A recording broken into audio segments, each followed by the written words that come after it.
कचरा कचरा।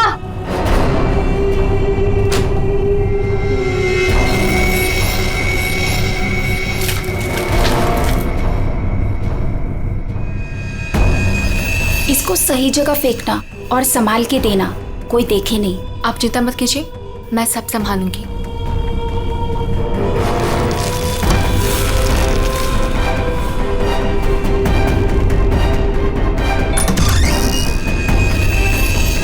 जल्दी दो। कौन है बेटा? कोई नहीं माँ, कचरा वाली थी।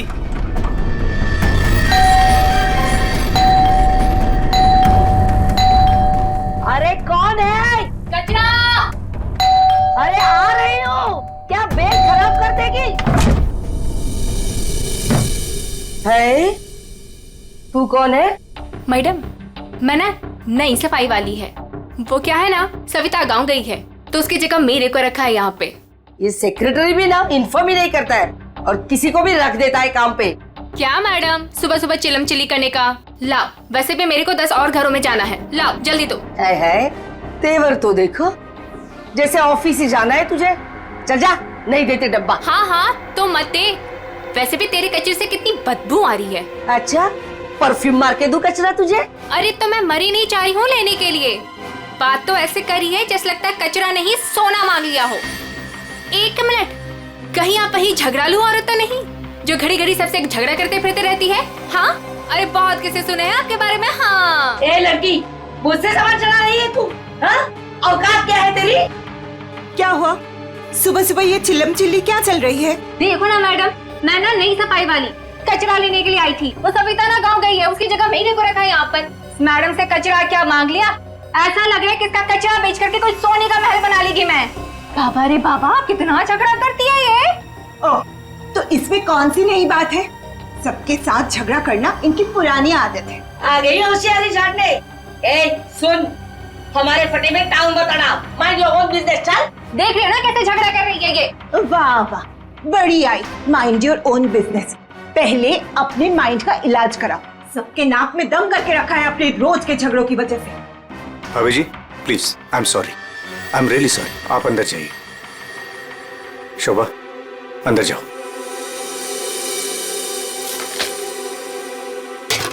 जाओ। खाली लड़ते रहती है, पता नहीं कैसी औरत है ये। आपको बीच में आने के लिए किसने बोला? हाँ, अगर आप बीच में नहीं आते थे ना तो उस रत्ना की बच्ची को देख लेती थी मैं। मुझे अंदर ले आए सो आए। आपने सॉरी बोला उसे? सॉरी बोला? अरे किससे पूछ के सॉरी बोला? हमेशा से गलत काम करते हो, हमेशा से गलत काम करते रहते हो। हाँ हाँ हाँ, सब हमारी गलती है, हमारी गलती है सब। लोग हमसे बात नहीं करते, लोग हमें देख करके दूर भाग जाते हैं, कोई हमें अपने घर में नहीं बुलाते, सब हमारी गलती है। शोभा प्लीज देखो, शोभा इस तरह से बात बात पे लोगों के साथ झगड़ा करना बंद कर दो। देखो शोभा, तुम जानती हो इस वजह से लोग हमारे घर को कितने बदनाम कर चुके हैं। यहाँ तक कि सोसाइटी वाले पुलिस की धमकी दे चुके हैं। अरे वो क्या पुलिस कंप्लेंट करेंगे? मैं खुद पुलिस स्टेशन जाऊंगी और एक एक को ठीक से देख लूंगी। और आप उनकी साइड ले रहे हो? उनकी? आपको अपनी बीवी की कोई फिक्र नहीं है क्या? हाँ, मैं तो हूँ ही ऐसी, झगड़ालू हूँ। मैंने सबकी नींद हराम करके रखी है। और ये बिल्डिंग वाले, ये तो संत महात्मा है ना। बहू, वो लोग भी गलत हो सकते हैं, लेकिन लोगों से बात करने का एक अलग ही तरीका होता है। आइए आइए, पधारिए। अरे मैं तो वही सोच रही थी कि अब तक आप कैसे नहीं पधारी अपने लाडले की तरफदारी करने के लिए। देखिए माँ जी, एक तो वैसे भी इन्होंने आपको मेरे मत्थे मड़ा है, वो भी मुझसे पूछे बिना। मेहमान बनकर आई हो तो मेहमान बनकर रहो घर में। शोभा, माँ से इस तरह से बात नहीं किया करते। तो आप कहो ना अपनी माँ से कि मुझसे बात ही ना करे। अरे पूरा दिन इनकी सेवा करती रहती हूँ, फिर भी ये सब सुनना पड़ता है। बस मॉम बस, सुबह सुबह दिमाग खराब करके रख दिया है। और अब दादी और डैड से कैसे बात कर रहे हो? क्या ये घर दादी का नहीं है? चुप कर, बदतमीज लड़की। बड़ों के बीच में बात करने से अच्छा है कि तुम अपनी पढ़ाई करो। पर तुम कहाँ पढ़ाई करती हो? पूरा दिन इस मोबाइल और लैपटॉप में घुसी रहती हो। ये किसकी फोटो है? कौन है ये लड़का? तेरा बॉयफ्रेंड तो नहीं है? मॉम, जैसे अभी आपने बताया ना कि मैं आपके मामले में इंटरफेयर ना करूं, वैसे आप मेरे मामले में इंटरफेयर ना करें तो अच्छा होगा। बदतमीज लड़की, मुझसे जबान लड़ा रही है तू? बड़ों से बात करने का तमीज नहीं है तुझे? अगर मुझसे जबान लड़ाई ना तो याद रखना। हाँ, क्या कर लोगे आप? हाँ, क्या कर लोगे? जैसे भैया को इस घर से निकाल दिया, वैसे मुझे भी निकाल दोगे? हाँ काव्या! माँ, शोभा, बस बहुत हो गया। ऐसे किसी जवान लड़की से बर्ताव नहीं किया जाता। माँ, तुम्हें मंदिर जाने में देर हो रहा है ना? तो चलो मैं तुम्हें मंदिर छोड़ देता हूँ। काव्या, तुम्हें कॉलेज जाना है ना? चलो मैं तुम्हें ड्रॉप करता हूँ। चलो जल्दी चलो। तुझे तो मैं देख ही लूंगी। बहुत बदतमीज होने लगी है आजकल।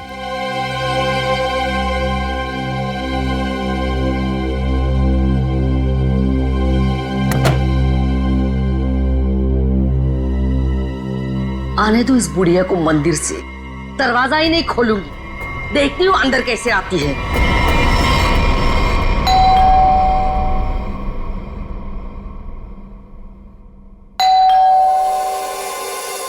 शोभा, दरवाजा क्यों नहीं खोल रही हो? शोभा, क्या हुआ माँ जी? आपने शोभा को कहीं जाते हुए देखा है क्या? क्या हुआ माँ जी? रचना, तूने शोभा को कहीं देखा है क्या? माँ जी, मेरे इतने भी बुरे दिन नहीं है कि मैं उनको देखूं। पता नहीं उसमें भी उनको कोई प्रॉब्लम हो जाए। पर हुआ क्या? शोभा दरवाजा नहीं खोल रही है। अब सर आप जाके सेक्रेटरी को बुला के लाइए ना प्लीज। अभी बुलाता हूँ। शायद वो बाथरूम में नहा रही हो। इतनी देर से नहा रही है? शायद अपना पाप धो रही होगी। माँ जी, आपके पास घर की दूसरी चाबी होगी ना? नहीं है। एक मिनट माँ जी, मैं आपके बेटे मनीष को फोन करता हूँ। हटिए हटिए।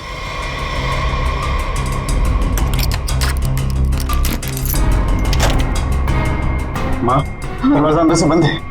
अंदर से कैसे बंद है?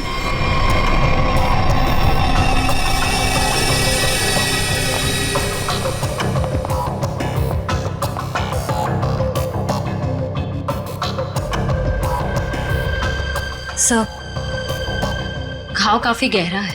लगता है किसी भारी चीज से वार किया गया है।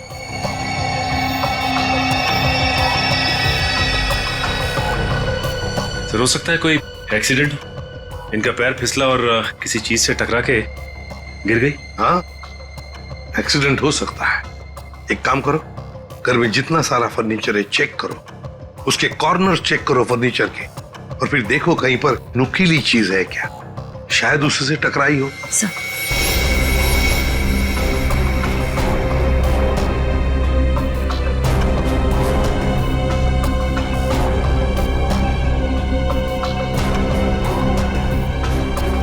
सर।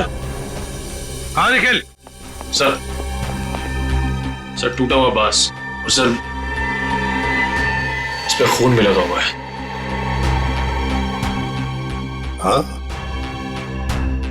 लगता है खूनी ने ये बाज बेचारे शोभा के सिर के पीछे मारा है इससे जोर से, और फिर शायद शोभा अपनी जान बचाते बचाते यहाँ से बाहर गई, गिर गई और फिर दम तोड़ दिया होगा। लेकिन सर, दरवाजा तो अंदर से बंद था, कुंडी लगी हुई थी, तो फिर खूनी घर से बाहर गया कैसे होगा? सर, हो सकता है बालकनी से चला गया। नहीं निखिल, इतनी ऊंचाई से कोई बाहर जा ही नहीं सकता है। सर, घर के बाहर सीसीटीवी कैमरा लगा हुआ है। बस तो फिर वो सीसीटीवी कैमरा का फुटेज और लॉबी के सीसीटीवी कैमरा का फुटेज सब देख लेते हैं।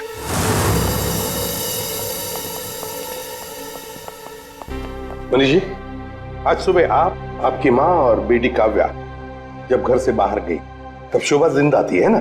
जी सर। मतलब शोभा जी का कत्ल हुआ सुबह 10:30 बजे के बाद में ही। पर काव्या, तुम 11 बजे कॉलेज से वापस क्यों आ गई थी?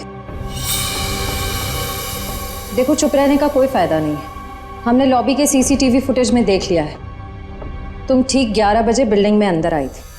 काव्या, तुम कॉलेज नहीं गई? वो मेरा फ्रेंड अश्मित हमारी विंग में रहता है। मैं उसी से मिलने वापस आई थी। अपने बॉयफ्रेंड से मिलने गई उसी वक्त जिस वक्त अपनी माँ का कत्ल हुआ।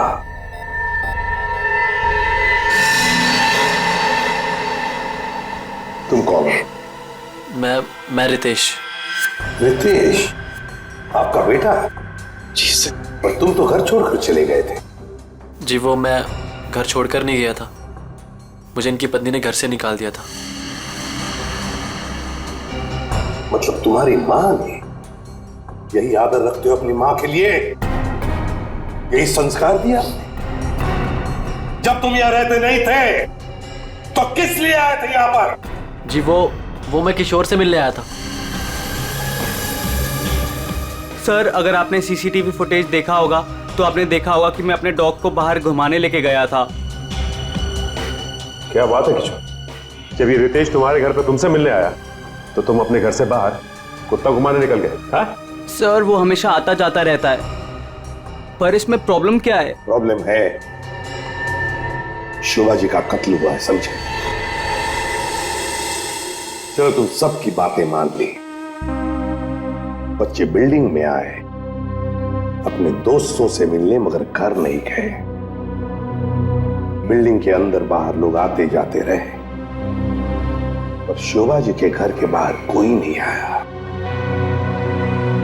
काश अगर कोई भी एक भी शोभा जी से मिलने जाता तो शायद आज बेचारी मासूम शोभा बच जाती।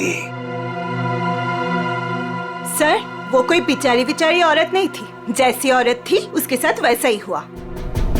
क्या मतलब? माफ कीजिएगा मनीष भाई, सोसाइटी की इज्जत का सवाल है। सर शोभा जी का सोसाइटी में किसी के साथ भी बिहेवियर अच्छा नहीं था। आए दिन छोटी छोटी बातों में झगड़ा करती थी। इवन सर आज भी उनका झगड़ा हुआ था। झगड़ा हुआ था? किसके साथ? इनसे, रचना जी से। ओह सर मैं सर मैंने उसको नहीं मारा सर, मैंने तो कभी किसी मच्छर को भी नहीं मारा सर। एसीपी साहब, इन सोसाइटी के सारे लोगों को मैं जानता हूं, इनमें से ऐसा कोई नहीं है जो शोभा को इस तरह से मार सके। अगर शोभा जी का खून तो हुआ है ना, किसी ने तो किया है। अरे तारिका, ये क्या कर रही हो? ऐसा क्या करते हो डॉक्टर साहब ने? करने दीजिए ना सर, कुछ भला करने जा रही है तो उसे टोकना ठीक नहीं है ना सर? क्या रे? नहीं, मैं जानता हूं अच्छी तरह से। जिस दिन मैं वहां पर लाशों की जगह लेटा हुआ होऊंगा ना, तुम लोग सबको मिठाई बांटने वाले हो, जानता हूं मैं तुम्हारे सारे इरादों के गुब्बारों को उड़ने से पहले ही फोड़ करके दम लूंगा, समझे? हमारी वजह से आप बच गए सालू के साहब, वरना तारिका ने तो आपका सर फोड़ ही दिया था। अरे मैं तो सिर्फ इनायत कर रही थी। अच्छा, सालू के साहब का सर फोड़ने का? जी नहीं, इस औरत के सर पे किस चीज से बहुत जोर से मारा गया है जिससे इसकी मौत हो गई, ये पता लगाने के लिए। देख सालू क्या, किस चीज से मारा ये तो हमें पता है, यही मर्डर वेपन है। हाँ, इस पे तो हमें इनका खून भी मिला था जो उस वक्त तक सूखा भी नहीं था। ये लो, बहुत बढ़िया। हाँ? जो भी वहां पर मिला उस पर भरोसा करके आगे सीधे आना, कमाल है, बिना अपना दिमाग लड़ाए। तारिका, कई बार मैं सोचता हूँ अगर हम नहीं होते तो इन लोगों का बेचारों का होता क्या है? ये बात हमें क्राइम सीन पर मिला है, अगर इससे नहीं मारा गया तो फिर इस पर खून कहां से आ गया? क्या अपने आप चल के आ गया है? ये मैं नहीं जानता हूँ, लेकिन हाँ ये मैं जरूर जानता हूँ कि ये मर्डर वेपन नहीं।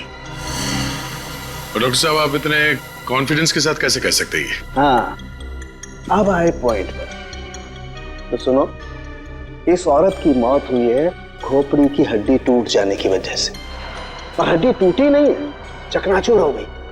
और ऐसा तभी हो सकता है जब जबरदस्त तरीके से इस पर वार किया गया, बहुत ज्यादा इंपैक्ट की जरूरत होती है। और इस वार से कितनी भी जोर से क्यों ना मारा गया, हड्डी इस तरह से चकनाचूर नहीं हो सकती। अगर इनका खून इस वार से नहीं हुआ है तो फिर किस चीज से हुआ है? बहुत भारी चीज से इसके सर पे वार किया गया है। बहुत भारी चीज से?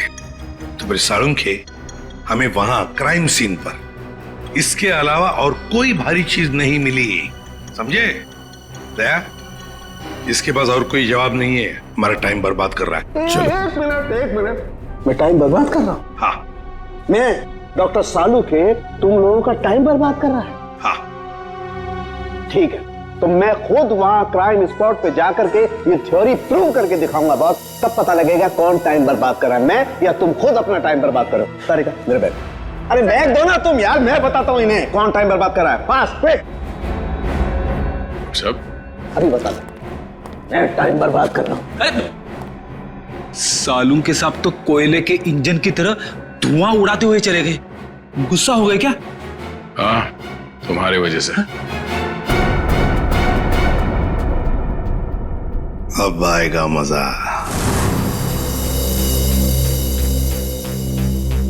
सब कुछ ढूंढ लिया, आप क्या ढूंढेंगे?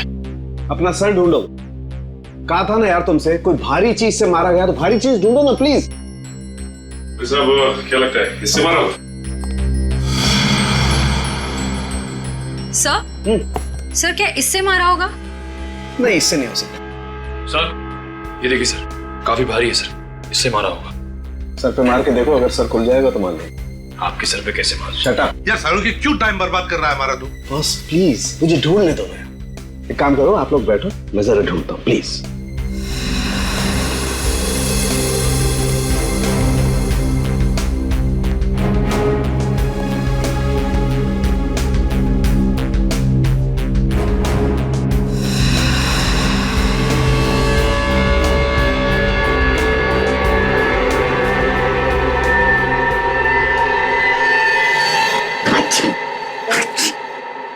पूरी दुनिया में सर्दी फैलाएगा।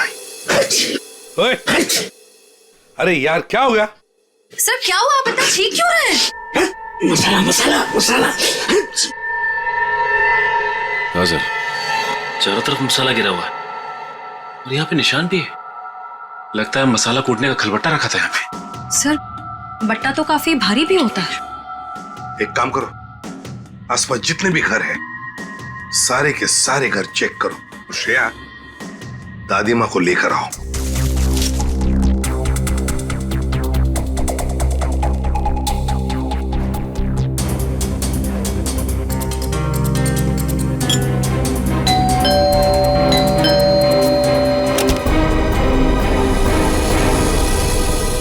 आप लोग? हमें आपके घर की तलाशी लेनी है। लेकिन खून तो वहां हुआ है, आपको यहाँ क्या मिलेगा? देखिए, आपकी बिल्डिंग में खून हुआ है। क्या आप चाहती हैं कि एक और खून हो जाए? प्लीज हमें अपना काम करने दीजिए। ओके, आइए।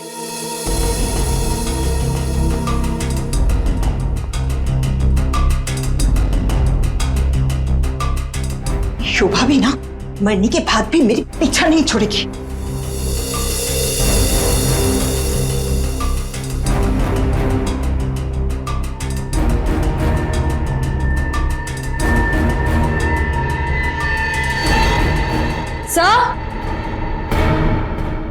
आश्रया, सर ये देखिए। सर ये तो हमारी है। नहीं नहीं, ये तो हमारा है। आंटी जी को कोई गलतफहमी हो रहा है। सर इसके नीचे शोभा का नाम लिखा हुआ है। शोभा, तो क्या आपने इन्हें ये दिया था? नहीं सर, आज सुबह तक तो ये हमारे पास ही था। तो फिर यहाँ कैसे? जरा चेक कर लिया।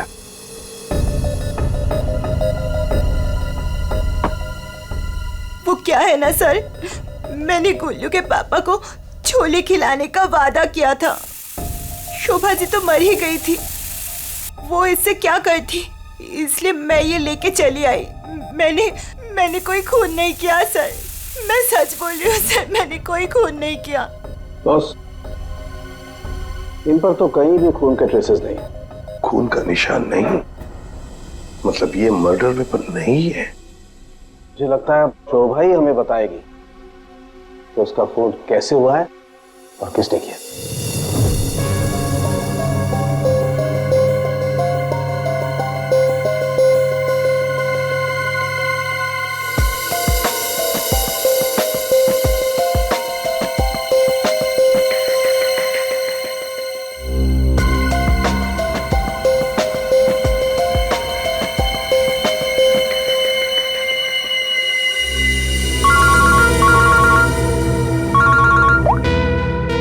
हाँ सारंगे बोल।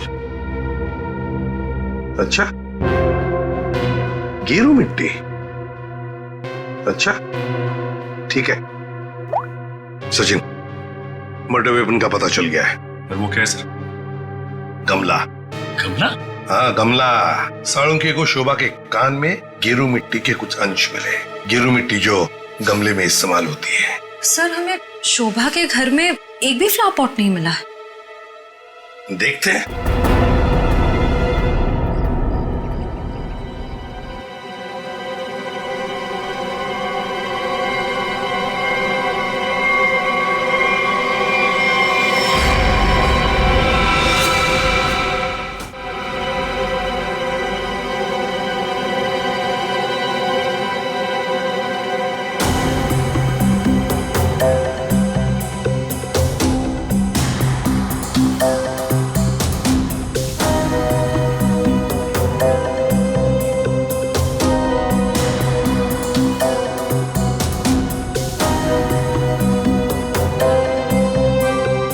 गमला यहीं पर गिरा है।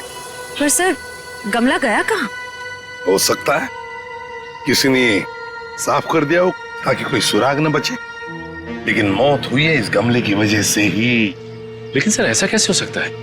घर के बाहर लगे सीसीटीवी फुटेज में तो हमने किसी को कमरे के अंदर जाते देखा नहीं। तो फिर शोभा जी के सर पे गमला मारा किसने होगा?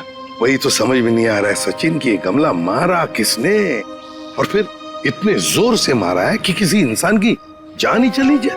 हाँ सर, सवाल ये भी है कि बंद कमरे से खूनी बाहर गया कैसे? जमीन चीर के या आसमान फाड़ के? जमीन चीर के तो नहीं निखिल, जमीन चीर के नहीं, आया होगा तो आसमान फाड़ के ही। 1 2 3 4 5 6 7वीं मंजिल पर शोभा जी रहती है। वो रही उसकी बालकनी, और बिल्कुल उसी के ऊपर है 8वें मंजिल की बालकनी। चलो चलकर देखते हैं।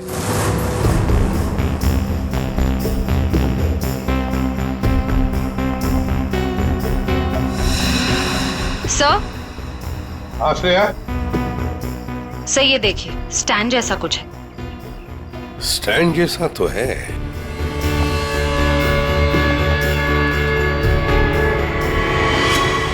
श्रेया, ये गमले का ही स्टैंड है। गमला इसी स्टैंड पर था। ये देखो, यहाँ से गमला यूं धक्का मार के नीचे फेंका गया। ये फ्लैट किसका है? सर किसी एनआरआई का है, और बिल्डिंग का सेक्रेटरी होने के नाते इसकी चाबी सिर्फ मेरे पास ही रहती है सर। क्या हाल फिलहाल में यहाँ पर कोई आया था? मुझे नहीं पता। तुम्हें पता नहीं? तो फिर इसका एक ही मतलब हो सकता है कि जबकि इस फ्लैट की चाबी सिर्फ तुम्हारे पास ही है, तो इस फ्लैट में भी सिर्फ तुम ही आए होंगे। ये क्या कह रहे हैं सर? मेरे कहने का मतलब है कि फ्लैट की चाबी उन्होंने मुझे दी थी। क्या है सर कि सारे एम्प्टी फ्लैट की चाबी ऑफिस के ड्रॉअर में होती है। एजेंट लोग सर कभी भी आते जाते रहते हैं, तो सर मैं 24 घंटे उनके लिए घर पे थोड़ी ना रहूंगा सर। ये खाली फ्लैट्स की चाबियां ऑफिस में रहती है, ये बात सबको पता है? हाँ, हमारे सारे रेजिडेंट्स और सारे कमिटी मेंबर्स को ये बात पता है। हमारे अलावा कोई भी कभी भी ऑफिस जाकर चाबी ले सकता है। वाह, देखा कितने अच्छे सेक्रेटरी है ये सोसाइटी के, जबकि सारी जिम्मेदारी तुम्हारे ऊपर है। फ्लैट के अंदर कोई भी घुस सकता है, कुछ भी कर सकता है। यहाँ तो एक खून हुआ है, खून, समझे? और ये जिम्मेदारी सिर्फ तुम्हारी है। सर खून तो शोभा जी के फ्लैट में हुआ है सर, इससे इस फ्लैट का क्या कनेक्शन हो सकता है सर? जाइए, आप जाइए नीचे और सबको इकट्ठा कीजिए, सारे रेसिडेंट्स को कंपाउंड में। जाइए जल्दी। जी सचिन, ये देखो, हम हैं 8वें मंजिल की बालकनी पर और शोभा जी रहती थी 7वें मंजिल पे। जब शोभा जी वहां अपनी बालकनी से बाहर झुकी होगी किसी काम की वजह से, तब 8वें मंजिल के मतलब यहां से वो गमला शोभा जी के सिर पर मारा गया, ठाम करके ऐसे।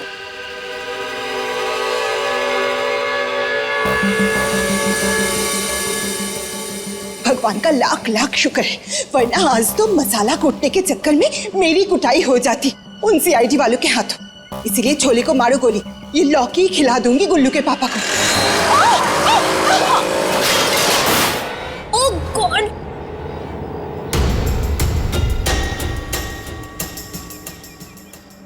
ये क्या किया? आज तो शायद लॉ के भी नसीब में नहीं है। एक्सक्यूज मी, हाँ गलती आपकी है। एक तो आप मेरे बीचों बीच आ गई, उल्टा आप मुझे सुना रही हैं।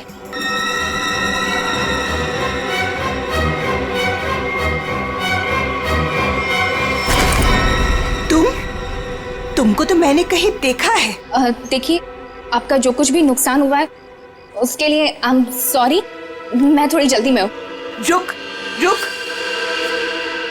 तुम वही सफाई करने वाली हो ना?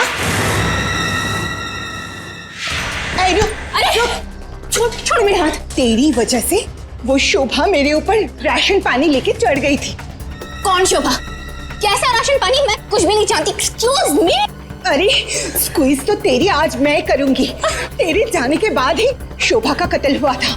क्या? चल मेरे साथ सीआईडी के पास चल। चल चल।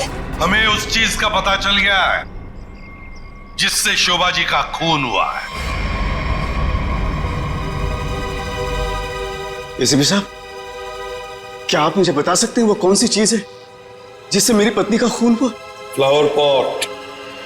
Flower pot? जी हाँ, फ्लावर पॉट। बिल्डिंग के 8वें मंजिल पर जो फ्लैट बंद पड़ा है उसके बालकनी के ऊपर रखा गया था ये फ्लावर पॉट, और ऊपर से शोभा जी के सिर पर मारा गया। Flower pot. किसने किया ये सब? मुझे नाम बताइए जिसने मेरे परिवार को हमसे छीन लिया। बताइए एसीपी साहब, कौन है वो? ये तो कहना पड़ेगा कि बड़ा चालाक खूनी है ये। बहुत अच्छी तरह से प्लानिंग की थी, लेकिन भूल गया कि कोई भी कातिल कितना भी चाहे चालाक क्यों ना हो, कोई ना कोई गलती तो कर ही जाता है। जानना चाहते हो कौन है वो खूनी? आप में से ही कोई है, आप में से। ये सफाई करने वाली है। आज सुबह जब शोभा का खून हुआ था उससे पहले मैंने इसको बात करते हुए देखा था। अभी भेस बदलकर भाग रही थी। देखिए, मुझे नहीं पता कि ये औरत कब से क्या बकवास किए जा रही है। मैं तो यहाँ पर पहली बार आई हूँ। मेरा हाथ छोड़ो ना। मैं सच बोल रही हूँ, मैंने इससे झगड़ा करते हुए देखा था। मुझे तो लगता है यही खूनी है सर। क्या बकवास किए जा रही हो तुम? हम पता लगा लेंगे। जरा देखिए इस लड़की को और बताइए, क्या आप में से किसी ने इसको देखा है आज सुबह? हाँ सर, मैंने देखा इस लड़की को। सर, ये वही लड़की है जो आज सुबह में शोभा जी के साथ लड़ रही थी। रुक, कहाँ भाग रही है?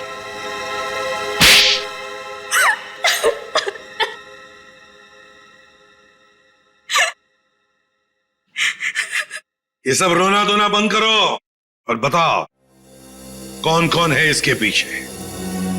तुम्हारे अकेली का काम नहीं है ये। बताओ जल्दी। कौन कौन मिला हुआ है तुम्हारे साथ इस काम में? हाँ? क्यों खून किया शोभा का? खून? नहीं नहीं सर, मैंने कोई खून नहीं किया। मुझे कुछ नहीं पता, मैं सच कह रही हूँ। जमाना बड़ा बदल गया है सर। इतनी महंगी घड़ी और ब्रांडेड चप्पलें पहन के घूम रही है। यहाँ तो सीआईडी में ईमानदारी से काम करने के बाद पिछले 5 साल में ये वाले जूते पहन पाया हूं मैं। हाँ, सच कह रहे हो फ्रेडी। लेकिन ये है ना, मुखौटा पहनी है सफाई कामगार का, है तो कोई और ही। पूर्वी, ऐसा नहीं बताइए। हाँ, बोल नहीं। प्लीज मैम, मुझे मत मारिए। मैं बताती हूँ, मैं सब सच बताती हूँ। दरअसल मेरे पास एक फोन कॉल आया था। कौन लोग थे मुझे नहीं पता, लेकिन वो लोग शोभा से बदला लेना चाहते थे। बदला कैसे लेना है वो सारे इंस्ट्रक्शन मुझे फोन पर बता दिए गए थे। मैंने बस उसे फॉलो किया था और कुछ नहीं किया था, खून नहीं किया था सर। एक अनजान आदमी ने तुम्हें फोन कॉल किया और तुम उसकी मदद करने के लिए तैयार हो गई? हाँ सर। ऐसी क्या दुश्मनी थी तुम्हारी शोभा से? सर, शोभा अच्छी औरत नहीं थी। वो बहुत ही घमंडी और झगड़ारू किस्म की औरत थी। सर, मैं एक स्टोर में सेल्स गर्ल का काम किया करती थी। मेरे स्टोर में आई वो एक दिन, नेल पेंट दिखाने के लिए कहा। नेल पेंट का ढक्कन जब मैं खोल रही थी तो सर गलती से वो नेल पेंट की कुछ बूंदें उसके साड़ी के पल्लू पे गिर गई थी सर। उसके बाद उसने जो हंगामा खड़ा किया, मैंने उससे माफी मांगी, मिन्नती की कि प्लीज मुझे माफ कर दीजिए, लेकिन उसने मेरी एक बात भी नहीं मानी। मैनेजर के पास चली गई सर। मैनेजर ने मुझे नौकरी से बाहर निकाल दिया। 2 महीने तक मुझे कहीं कोई नौकरी नहीं मिली। घर का किराया तो दूर, खाने तक को मेरे पास पैसे नहीं थे। मकान मालिक मेरे सिर पर चढ़ करके मुझे परेशान करने लगा, कहा कि निकलो मेरे घर से। सर, उसने मेरी पूरी जिंदगी तबाह कर दी। फिर मैंने ठान लिया था कि उस शोभा से मैं बदला जरूर लूंगी। इसलिए तुमने कानून को अपने हाथ में लेने का फैसला किया है? सर, मैं मानती हूँ कि मुझसे बहुत बड़ी गलती हो गई। प्लीज आप लोग मुझे माफ कर दीजिए, प्लीज। ये लो, सब कुछ मान लिया तो माफी मिल गई, ऐसे लगता है तुम्हें? है? तुम्हारी सजा हम कम कर सकते हैं, मगर एक शर्त पर। हाँ सर, मुझे आप लोगों की सारी शर्त मंजूर है। बताइए मुझे क्या करना होगा। तो ये बताओ कि फोन पे एग्जैक्टली क्या इंस्ट्रक्शन दिए गए थे तुम्हें? मुझे बस वो फ्लावर पॉट गिरने के बाद उसे साफ करने के लिए कहा गया था। वो फ्लावर पॉट जैसे बालकनी से शोभा के सर से टकराकर नीचे गिरा तो मेरे पास उसे झट से साफ करके वहां से मैं निकल गई। बस यही किया था मैंने। वो फ्लावर पॉट किसने फेंका था? Flower pot? नहीं, किसी ने फेंका नहीं था। किसी ने नहीं फेंका? ये कैसे हो सकता है? कोई तो ऊपर था फेंकने वाला। नहीं सर, मैं सच कह रही हूँ, वहाँ पर कोई नहीं था। वो फ्लावर पॉट अपने आप गिरा था। कौन था ऊपर? यकीन कीजिए, मैं क्यों झूठ बोलूंगी आप लोगों से।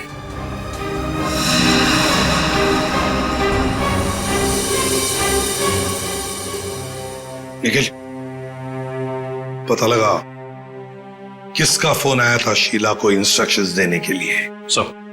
बताया टूटे हुए फ्लावर पॉट के टुकड़े अच्छी तरह से देखो।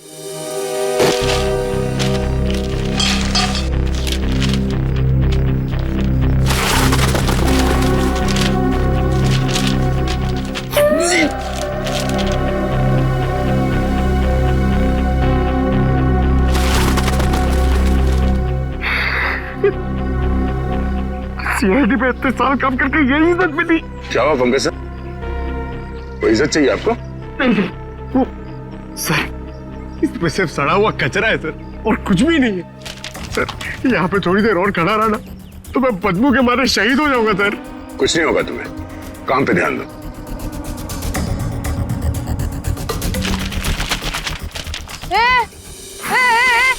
ये क्या कर रहे हो? ये मेरा इलाका है, यहाँ मैं किसी और को कब्जा जमाने नहीं दूंगी। अरे कौन कब्जा करना चाहता है?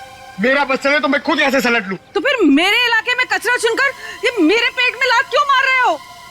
अरे मेरी माँ, आपके पेट पे कोई लात नहीं मार रहा है, मैं खुद यहाँ पे अपनी नौकरी बचा रहा हूँ।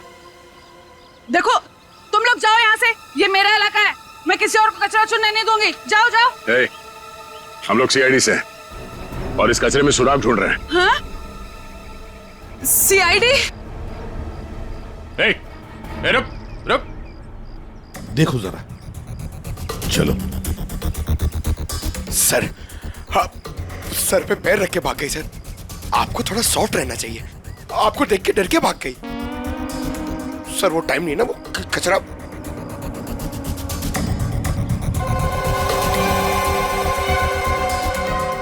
सर, हाँ? ये देखिए, ये कुछ गमले के टुकड़े मिले हैं।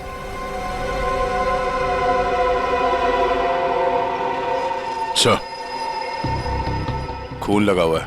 हाँ दया, लगता है ये वही फ्लावर प्लॉट है जिससे खून हुआ है। अब ये खून शोभा का है या नहीं, ये तो फोरेंसिक लैब से ही पता चल जाएगा। लेकिन और भी तो कुछ होना चाहिए यहाँ पर, और कुछ होना चाहिए। देखो जरा, अच्छी तरह से देखो दोबारा। सर बाकी तो हमने हर जगह देख लिया सर, और ऐसा कुछ मिला नहीं। जो देखो तो सही। यहाँ मैंने कुछ नहीं किया साहब, मैं निर्दोष हूँ साहब, मैं निर्दोष हूँ। कुछ नहीं किया तो हमें देख के भागी क्यों? वो साहब, बिरजू कह रहा था कि जब भी पुलिस वाले देखो ना तो अपनी जान बचाओ और भागो, पता नहीं फिर कब मुसीबत में फंस जाए। एक मिनट देखो, किसी भी मुसीबत में नहीं फंसोगे तुम। इतना बताओ, क्या सुबह तुमने यहां से कुछ कचरा उठाया था? हाँ, घबराओ मत, उठाया था कचरा? हाँ, उठाया तो था, इस थैले में ही है। दिखाओ जरा। नहीं नहीं, मैं नहीं दूंगी, ये मेरी रोजी रोटी है साहब। अरे हमें उसका भजिया नहीं तलना है, हमें सिर्फ ये देखना है कि उसके अंदर क्या है। इधर दो।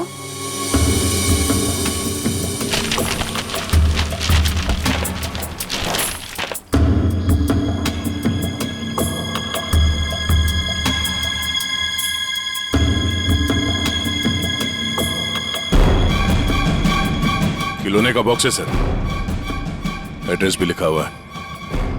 ओह, तो ये है खूनी।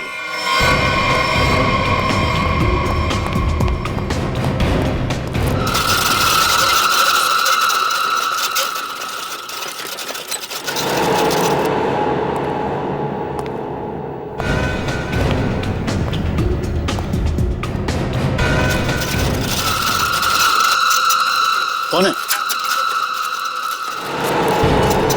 कौन है? अरे कौन है? यहाँ सामने आओ। कौन है?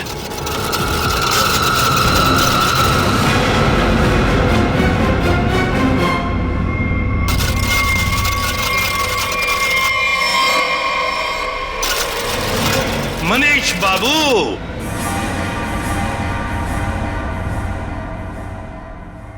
हाँ, खिलौनों के साथ बहुत खेल खेल लिए, अब ये तुम्हारा खेल खेलना खत्म। मैंने आगे रास्ता बंद है। मैंने कुछ नहीं किया। अब ये बता, शोभा को क्यों मारा तुमने? मैंने नहीं मारा, मैंने नहीं मारा।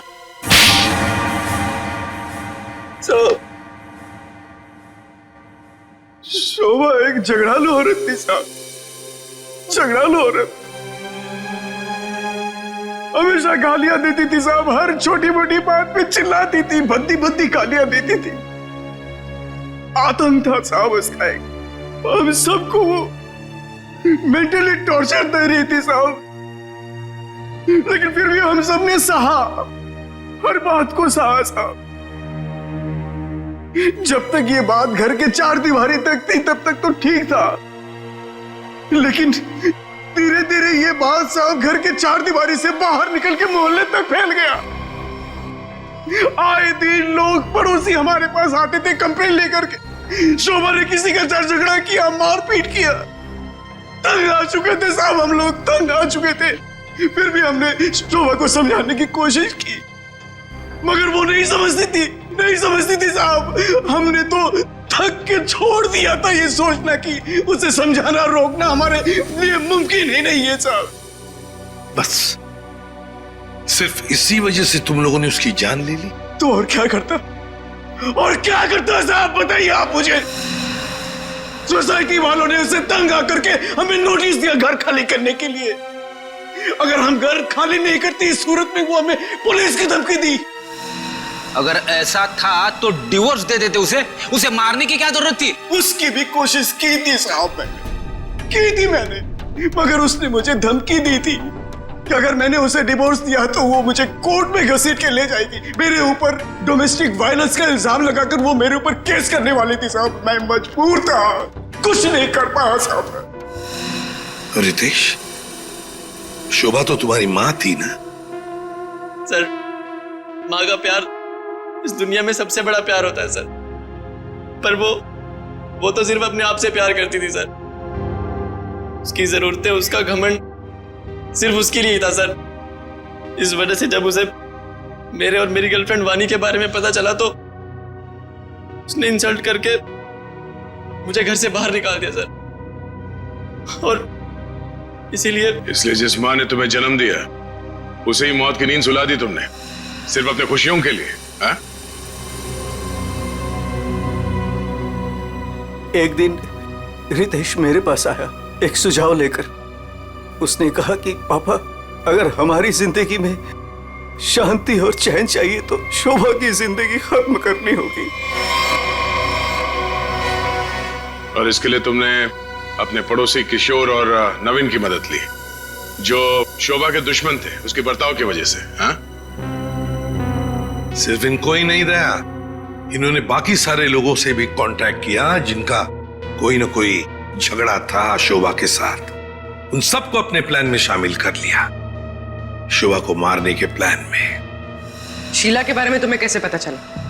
काव्या ने मुझे बताया उस दिन शीला और शोभा के झगड़े के बारे में, क्योंकि काव्या शोभा के साथ ही स्टोर में गई थी। तो तुम्हारे इस प्लान को अंजाम देने के लिए कोई बाहर वाला चाहिए था, और ये शीला इस काम के लिए एकदम परफेक्ट थी, और इसे शोभा से बदला लेना था, इसलिए ये भी मान गई।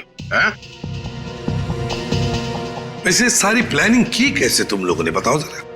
नवीन ने ऑनलाइन पर ट्रॉली बुक की थी। डिलीवरी होने के बाद वो ट्रॉली और रिमोट वाणी को दिया था। वाणी पेशे से इंजीनियर है साहब। वो ट्रॉली और गमले को किस तरह से रखना है इसकी प्लानिंग उसने नहीं की थी, और फिर वो ट्रॉली और रिमोट लाके किशोर को दे दिया, और फिर काव्या और रितेश ने मिलकर वो गमले और ट्रॉली को ऊपर बैल्कनी में सेट कर दिया। तुम्हें कैसे पता चला कि ये शोभा बालकनी में किस वक्त आने वाली, कितने बजे? साहब हर रोज सुबह 10 बजे एक भाजी वाला ठेला लेकर के हमारे बिल्डिंग के नीचे आता है, और शोभा उस पर बैल्कनी में खड़े होकर के खड़ी खोटी सुनाती थी साहब, चिल्लाती थी, झगड़ती थी उससे। बस मुझे उसी मौके का इंतजार था।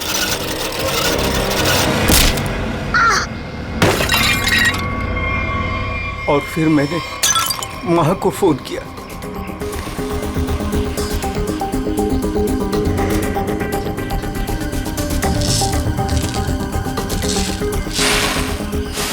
कभी एक बार भी नहीं सोचा कि शोभा के ऐसे स्वभाव के पीछे कोई वजह हो, कोई कारण हो सकता है उसे कोई दिमागी बीमारी हो जिसका इलाज हो सके।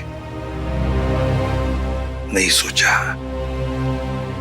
तुम सब ने सिर्फ अपने ही बारे में सोचा, तंग आ गए उसके स्वभाव से, इलाज नहीं किया उसका, बस जान ले ली उसकी। कानून तुम सबको कड़ी से कड़ी सजा देगा।